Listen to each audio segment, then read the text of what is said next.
For a very long time, the story seemed settled. Cats, we thought, slipped into human life at the dawn of farming. Grain drew mice. Mice drew wildcats. Wildcats lingered. Somewhere in the ancient Near East, perhaps 9 or 10,000 years ago, the house cat was born. Egypt came later, magnificent but secondary, a civilization that perfected a relationship already underway. It is a neat story. Intuitive. Efficient. And ancient DNA has now made it profoundly unstable. Because the deeper scientists looked into the genomes of ancient cats, the less that familiar timeline held together. The cats found near early European farmers were not what many researchers believed they were. The cats that seemed to prove a Neolithic spread of domestic felines turned out to belong to a far stranger history. And the animals sleeping today on our windowsills and sofas may trace their ancestry not to the first agricultural villages of the Near East, but much more strongly to North Africa, reaching Europe astonishingly late, only around 2,000 years ago. That reversal opens two difficult questions. If humans were already burying cats with care thousands of years earlier, what exactly were those animals to us?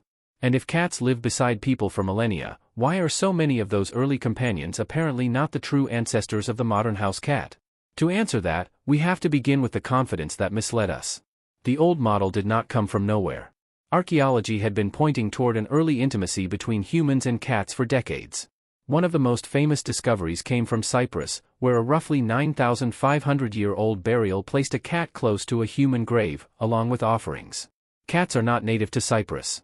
They had to be brought there by people. That alone made the burial extraordinary. It suggested not just proximity, but intention. Somewhere in the Neolithic world, cats had already crossed water with humans and entered a symbolic space that animals do not enter by accident. From there, the logic seemed to strengthen. Early farming villages stored grain. Rodents flourished. Wildcats, especially the African wildcat and its relatives, would have found such settlements irresistibly useful. Humans, in turn, would have had every reason to tolerate these hunters. No leash was required. No coordinated breeding program. No dramatic taming. Just a patient mutual advantage. Then there was Egypt. By the 2nd millennium BCE, cats were everywhere in Egyptian visual culture. They appear under chairs, beside women, in hunting scenes. Later, they become entangled with cult, sacrifice, and divine imagery. The cat is no longer merely nearby. It is socially visible, ritually charged, almost impossible to miss.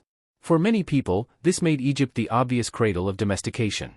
For others, it seemed like the civilization that inherited and amplified a much older process that had begun farther east. And for a while, genetics appeared to support that blended picture.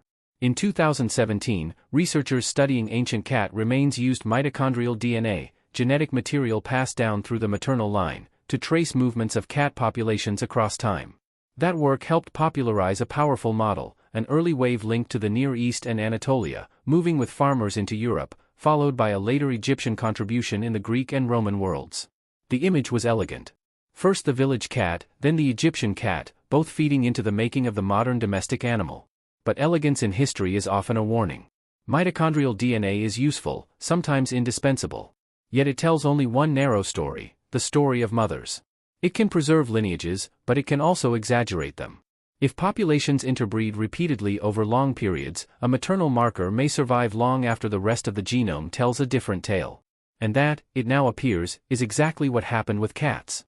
When researchers turned from mitochondrial fragments to full genomes, sampling ancient and modern cats across Europe, Anatolia, and North Africa, the old certainty began to collapse. Cats from archaeological sites in Europe that had once looked like early domestic migrants no longer fit the script. Before around 200 BCE, many of them were genetically closer to European wildcats, not to the ancestral line that produced most modern house cats. Some carried maternal traces linked to African wildcats, yes. But across the broader genome, they were not domestic cats in the way earlier interpretations had assumed. They were something more complicated, local wildcats, perhaps mixing with other populations, perhaps living close to humans, perhaps even tolerated or valued by them, but not the direct domestic lineage that would later spread across Europe. That is the first question answered. Those early cats near people were real. Their presence in human settlements was real. Their significance was real. But closeness is not the same thing as ancestry. A cat can live beside humans without founding the future. This is one of the most important corrections ancient DNA has forced upon the story. It separates association from descent. Archaeology had shown that humans and cats formed meaningful relationships very early. Genetics now suggests that these early relationships did not all feed into the lineage of the modern domestic cat. Some were experiments in coexistence. Some may have been local commensal arrangements, wild animals exploiting the ecological opportunities created by human life. Some may even have seemed, to the people living with them, very much like tame cats. But history is not only made from behavior. It is also made from which lineages survive, spread, and replace others. And in the case of cats, the lineage that one appears to have emerged much later, and farther south, than many had thought.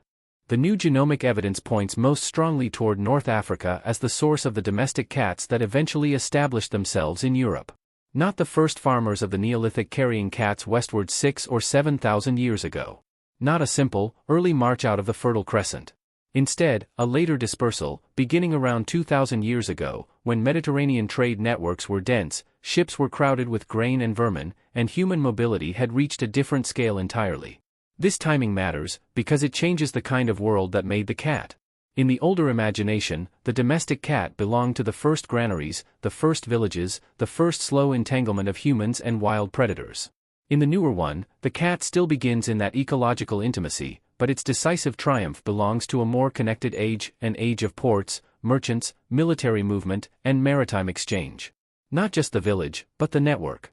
Not simply the field and the grain store, but the ship's hold and the imperial road. That helps explain another piece of the puzzle: speed. If domestic cats reached Europe only around the last 2 millennia, then their rise was astonishingly fast. Yet perhaps it was precisely the Roman and broader Mediterranean world that made such speed possible. Urban settlements created stable rodent populations. Ships needed hunters. Warehouses needed hunters. Armies moving provisions across great distances needed hunters. A small predator that could tolerate human density while asking for very little in return was almost perfectly designed for that world. The cat did not need to be remade into a servant. It only needed a civilization large enough to reward its existing talents. And that brings us back to Egypt, though not in the way many expected. Egypt may still have been central. Very likely central. But central does not mean simple. Ancient Egyptian burials, iconography, and ritual practice testify to a relationship with cats of extraordinary depth.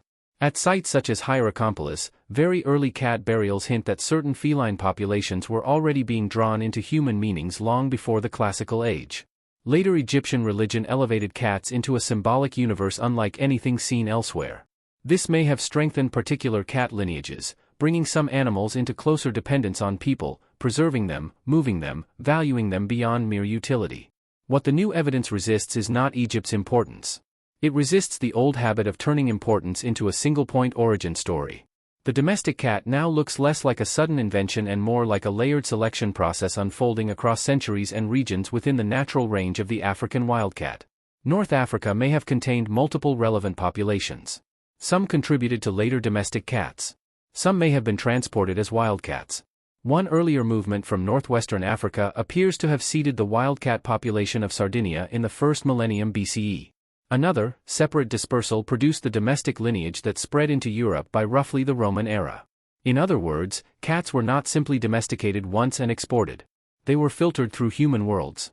Ecology filtered them first. Settlements favored boldness, tolerance, flexibility. Culture filtered them next. Some societies ignored cats. Others used them. Some buried them. Some worshipped them. Trade filtered them again, carrying certain populations farther than others. And beneath all of this, interbreeding with wild relatives blurred the picture so thoroughly that older methods could mistake a maternal echo for the whole truth. This is where the second early question becomes more interesting. If cats lived beside us for so long, why are those early companions not clearly the ancestors of the cat we know now? Because domestication, in this case, was not a single event that began the moment a cat entered a village. It was a long narrowing of possibilities. Many cats approached humans. Fewer stayed. Fewer still spread. And only some lineages, under very specific historical conditions, became the durable global form. Dogs were transformed dramatically enough that their bodies began advertising the story. Cats were different. They remained close to their wild kin in shape, behavior, and independence. They could cross the boundary into human life without surrendering much of themselves. That very subtlety is part of what made their history so difficult to read. A cat in an archaeological layer may look domestic. It may act domestic. It may even be buried like a companion. And yet genetically, it may belong to a branch that led nowhere. The cat's history is full of near domestications. That may also explain why the story in China now appears so revealing. Ancient feline remains from Chinese settlements once fed the assumption that house cats had been there very early. But genetic analysis suggests that the earliest cats around many of those communities were not house cats at all. They were leopard cats, local wild felines exploiting the same human-made opportunities: rodents, storage, waste, shelter. Much later, domestic cats arrived via long-distance exchange, probably along Silk Road networks in the Tang dynasty. Again, the pattern repeats. Human settlement creates a niche. Wild felines move in. But only certain lineages become the cat that follows humans almost everywhere. That makes the modern house cat less inevitable than it looks. We tend to imagine familiar animals as though they were always waiting to happen. But the house cat was not simply the natural endpoint of any wildcat living near grain. Many felines crossed into our orbit. Most did not become this creature, globally distributed, culturally saturated, at once pampered companion and devastating predator, intimate pet and ecological force. Ancient DNA has revealed not just where our cats may come from, but how fragile historical certainty can be when it rests on appearances alone. A burial is not a bloodline. A painted wall is not a genome. A cat near a settlement is not necessarily the ancestor of the cat asleep on a radiator in London, Istanbul, Tunis, or New York. And yet the older evidence has not become meaningless. It has become more poignant. The Cyprus burial still matters because it preserves an early act of attention, a human decision to place a cat within ritual care. Early Egyptian cats still matter because they show that some societies had already drawn felines deep into symbolism, household life, and perhaps managed breeding. The cats of Neolithic Europe still matter because they show how often the boundary between the wild and the domestic was tested. None of that vanishes simply because the winning lineage came later. If anything, it makes the story richer. What we are seeing is not the birth certificate of a species, but the archaeology of a relationship repeatedly attempted in different forms until one version took hold. And that may be the most unsettling part of all. We like domestication stories in which humans stand clearly at the center, selecting, shaping, mastering. Cats deny that fantasy. They entered human settlements because we accidentally built habitats that suited them. They spread because our granaries, ships, ports, and cities made them useful. They remained because they could thrive near us without becoming fully ours. Even now, the domestic cat carries a strange reserve. Unlike the dog, it never quite performs surrender. It coexists brilliantly, intimately, but on terms that still feel partly self-authored. So when ancient DNA overturns the story of the cat's origins, it also alters the definition of domestication itself. The house cat may not be the oldest village companion we imagined, nor the straightforward heir of every early human feline encounter. It may be something more historically selective and more conceptually slippery, a North African wild predator that entered human systems in stages, was amplified by religion and trade, and only relatively late became the dominant cat of Europe and then the world. Not the first cat to live with us. The cat whose lineage survived the machinery of history. That is a different kind of mystery. Less romantic, perhaps, but deeper. Because it reminds us that the past is not built from beginnings alone. It is built from survivals, replacements, accidents, and routes that only become visible when science learns how to read what bones could not say on their own. For thousands of years, humans painted cats, carried cats, buried cats, and made room for cats. But the animal we thought we recognized in those early traces was not always the one that reached us. And that is why this new evidence feels so disorienting. It does not tell us that the ancient world had no cats close to people. It tells us that familiarity can deceive. That human affection can precede lineage. That an animal can be culturally present long before its descendants become biologically dominant. The cat's origin story was never just hidden in temples or tombs or village refuse. It was hidden in the mismatch between what ancient people saw and what later genomes preserved. The truth, at least for now, is narrower and stranger than the legend. Our cat may be younger in Europe than we believed. More African in origin than many expected. Less the child of the first farmers than the passenger of later Mediterranean worlds.